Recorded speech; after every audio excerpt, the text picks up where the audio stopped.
This is the story of the hidden code in Las Meninas that no one fully saw for more than 350 years.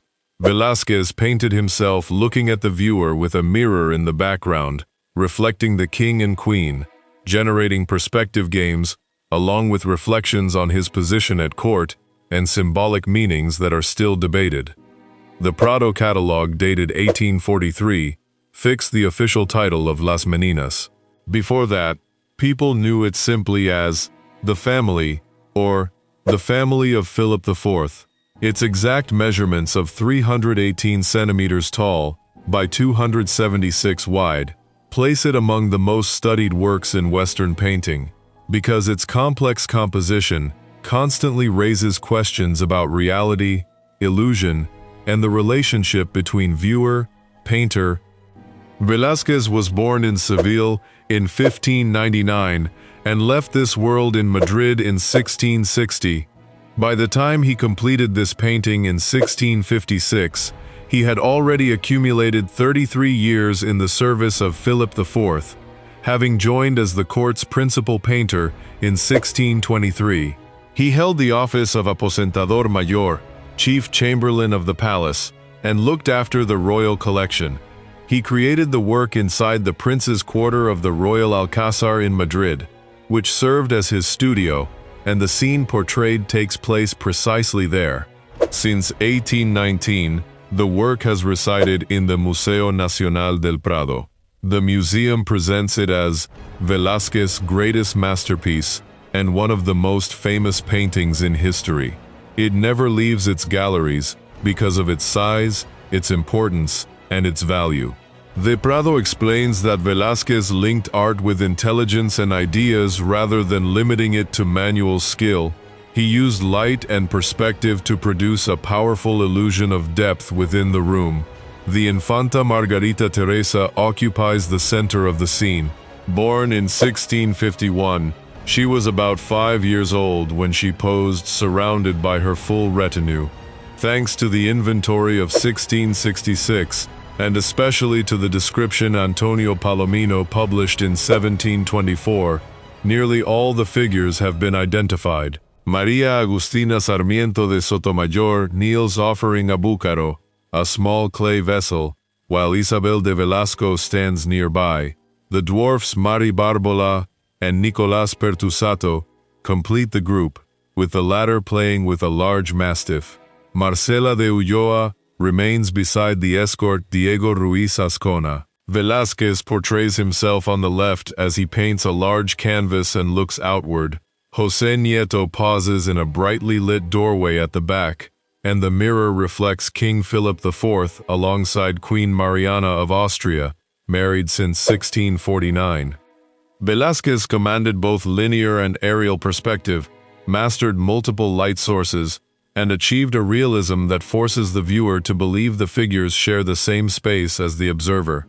Several of them direct their gaze toward the position of the king and queen, or toward the viewer. The self-portrait, the mirror as an illusory device, and the elevation of the artist's status constitute the principal themes. The Prado states that he achieved his objectives, and that Palomino reserved an exclusive section for this work. Velázquez's admission into the Order of Santiago took place on the 28th of November, 1659. That makes the red cross on his chest anachronistic for a scene set in 1656. Palomino recounted that Philip IV ordered it added after the painter's death, and some suggest that the monarch himself applied it. This detail reveals the artist's position at court and shows how the work elevated his rank. The mirror reflecting the image of Philip IV and Mariana of Austria forms a key part of the code. For centuries, specialists failed to reach a consensus on its precise meaning, which meant that interpretations constantly clashed. But here is the detail. It could place the viewer in the position of the king and queen, or reflect the canvas Velázquez was painting, or serve as a mirror of majesty. Velázquez could not paint and observe from inside the painting at the same time. It was a sophisticated construction that no one fully resolved in more than 350 years. Michel Foucault chose Las Meninas to open his book, The Order of Things, published in 1966. He wrote that, "We are looking at a picture in which the painter is in turn looking at us, and that this slender line of reciprocal visibility embraces a whole complex network of uncertainties, exchanges, and feints." His words changed the way people approach the work.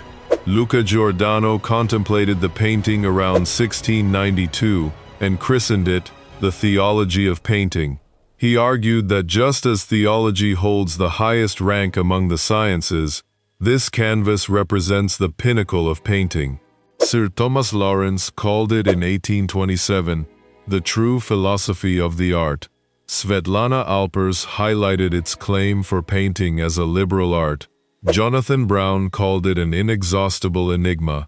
Leo Steinberg published in 1981, and Joel Snyder in 1985, contradictory studies on the spatial logic and the exact function of the mirror. Nor is there agreement on the true subject of the painting. Some see it as a portrait of the king and queen, others of the Infanta, and others as a meta-referential piece. Some interpret it as a snapshot of palace life, others as an assertion of courtly status, and Foucault understood it as pure representation. These debates prove that the code of perspectives, gazes, and symbolism lacks universal consensus.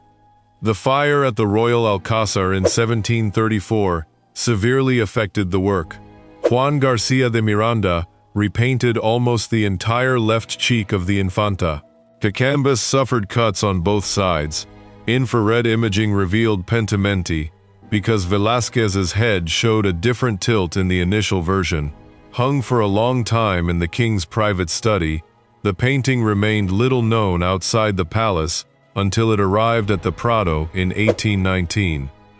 The 1984 cleaning unleashed the greatest controversy. John Brealey, the British restorer who was chief conservator at the Metropolitan Museum, directed the process. The result was a national controversy in Spain, with protests and what was described as a riot outside the gallery. Some argued that only a Spaniard could understand the painting. Federico Zeri spoke of furious reactions because the appearance had changed. José López Rey defended the result as impeccable. They removed a yellowish varnish that had accumulated over decades. 40 years later, the work is considered successful. Ernst Gombrich mentioned the anecdote that the Infanta was brought in to relieve the boredom of the king and queen during the sitting. A simple observation was transformed into a command that only Velázquez brought to life. Goya, Sargent, and above all Picasso reinterpreted it. The latter completed 58 versions in 1957. The timeline reveals the gradual unveiling of the code. The work was completed in 1656. Velázquez was admitted to the Order of Santiago in 1659, died in 1660, and Philip IV wrote, "I am crushed." The Royal Inventory of 1666 recorded it for the first time. Antonio Palomino delivered his detailed description in 1724. After the fire of 1734 came restorations and certain inventories that confused the Infanta with Maria Teresa.